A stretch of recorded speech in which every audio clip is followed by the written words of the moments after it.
khi mà cho con chị về được cái trường Catholic Academy Boston đó là chị cảm thấy rất là hạnh phúc. Là vì trước khi con chị đi Mỹ học á, là lúc đó con chị là học lớp 8 thì trường Catholic chưa có nhận, trường Catholic chỉ nhận từ lớp 9. Thành ra là cái dịp đó là không có được đi học. Cái rồi chờ đợi cơ hội thì thời gian đó thì con chị cũng còn nhỏ, chị chưa có hiểu lắm về trường, thành ra chị đâu có biết nó có một cái ký túc xá tốt dữ vậy.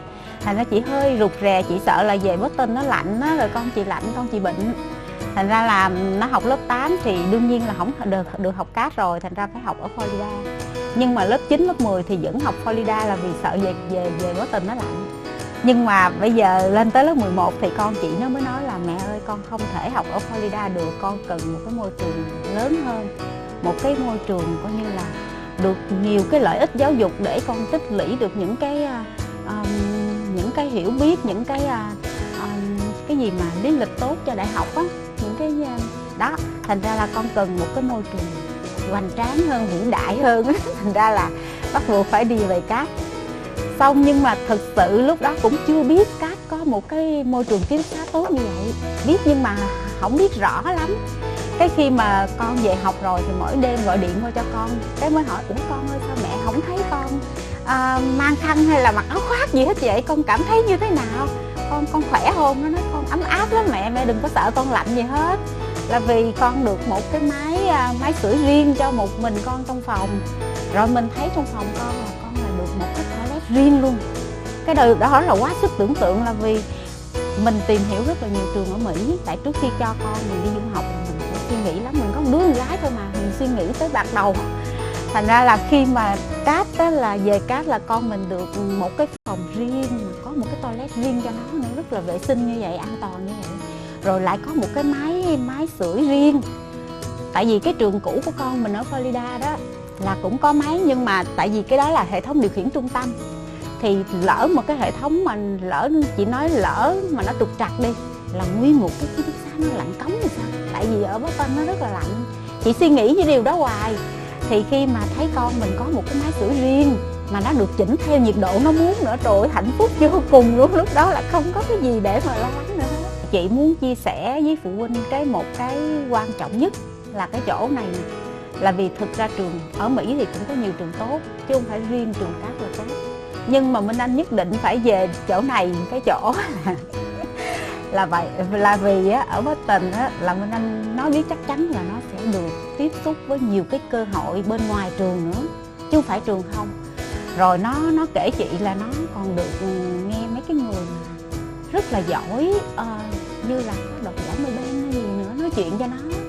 Rồi nó được vô bệnh viện nhi đồng của thành phố Boston, mà nó là một trong 30 đứa của toàn cái thành phố luôn.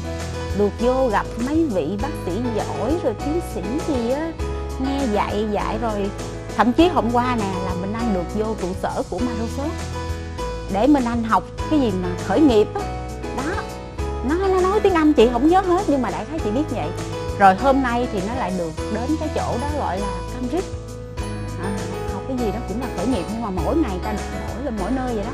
Thành ra đó là những cái kiến thức với những cái cơ hội rất là quý để cho nó tích lũy vô đại học.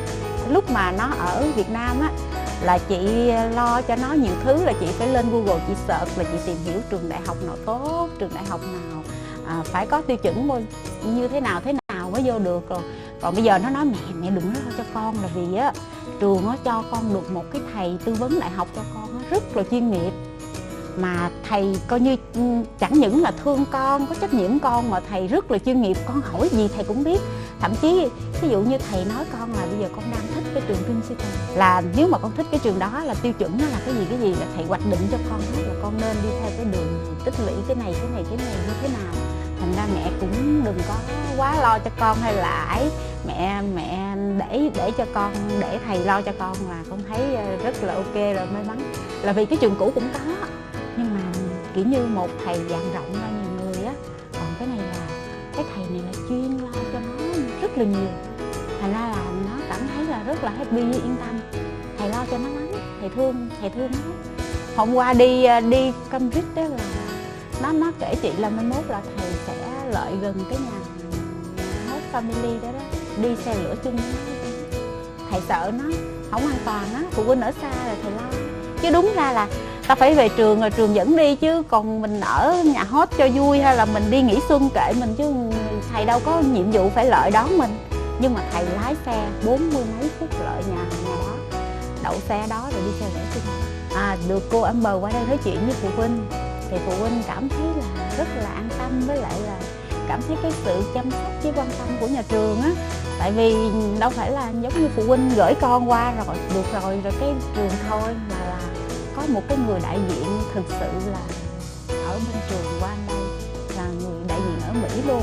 Ví dụ như Việt cũng là chăm sóc rất là tốt, nhưng mà dù sao cô cũng là cập nhật hơn Việt nữa. Thành ra có cô qua đây là thấy phụ huynh phấn khởi lắm. Hôm qua nay hội họp phụ huynh cũ gặp nhau vui quá chừng luôn, ăn chơi quá trời. Mà người ta rất là happy. Cô qua rồi cô nói chuyện rồi người ta cảm thấy được trường quan tâm á, chẳng những là chăm sóc cho mấy bé chu đáo mà còn quan tâm tới cái lo lắng của phụ huynh, qua để chia sẻ cho phụ huynh biết. Với lại không phải là qua cô nói không, mà ví dụ như một giống như chị nè, bản thân chị là một học kỳ và chị nhận được 2 cái email từ cái đội giáo dục chăm sóc Minh Anh ở bên đó, thầy cô tư vấn bên đó, gửi cho chị thì chị thấy có cái hay hơn ở cái trường cũ. Một cái chỗ là trường cũ thì người ta cho chị cái password, thì chị vô mạng là chị coi, chị biết được con chị điểm gì rồi đánh giá là giỏi hay xuất sắc hay gì, thì cái đó cũng tốt. Nhưng mà có một cái là chị không biết được là giỏi như thế nào. Còn cái này thì người ta cái team đó gửi cái email cho chị á, chị đọc chị biết được là giỏi, nhưng mà giỏi như thế nào người ta có nhận xét luôn. Với lại người ta như đầu học kỳ là người ta gửi cho chị, nhưng mà trường lại ghi rõ là ví dụ như con chị học môn toán là nội dung của cái môn đó là cái gì, cho mình một cái hình dung là con mình đang được học cái gì luôn, nó hay vậy đó. Còn tại vì thực sự tiếng Anh chị cũng đâu có giỏi gì đâu. Bây giờ chị vô cái mạng của trường thì chị thấy môn toán, chị biết môn toán, chứ chị cũng đâu có biết thực sự con chị đang có học cái đó cụ thể nó là cái gì. Hoặc là lịch sử Mỹ, lịch sử châu Âu là người ta cũng có tóm tắt cho mình luôn, mình biết con mình đang được học cái gì luôn. Bởi mình thấy thích lắm, mình thích cái vụ đó. Nhưng mà lại rất là chu đáo. Nhận được mail quay thấy có hoài, hình như một học kỳ 2 lần hay 3 lần nữa á. Lần nào chị cũng gửi mail lại cảm ơn đối rất, tại vì thích quá, thích cái mô hình đó đó. Là vì thực ra mình biết điểm không thì nó không là gì đó. Thực ra mình không phải cho con mình đi Mỹ học để điểm cao, không phải. Mình muốn cho con mình nó hấp thụ được những cái gì giáo dục khai phóng ở đó này. Mà mình thấy người ta gửi email cho mình rồi trường mô tả rõ là con mình đang được học cái gì ở đó, mình thấy nó thích lắm. Người ta nhận xét, thậm chí nhận xét rất là chi tiết về Minh Anh. Ví dụ như tuần này nó có cái gì tốt, có gì xấu, thậm chí có một lần nó đi học trễ 5 phút người ta cũng cho chị biết luôn đó. Rồi người ta nói là chị thầy cô nói với chị là nên nhắc nhở Minh Anh đừng có ham học nhiều quá, hoặc là công tác xã hội nhiều quá, cũng phải dành thời gian để happy cho bản thân mình, chứ đừng có dành thời gian học với lại công tác nhiều quá rồi không có thời gian ngủ. Rồi thầy cô nói rất là rõ luôn á. Con chị nó nói nó thích áp lực, kệ nó happy với điều đó, tại vì nó có quá nhiều thứ để nó học ở trường, nó không muốn bỏ lỡ cái gì hết, thành ra nó không muốn ngủ nhiều.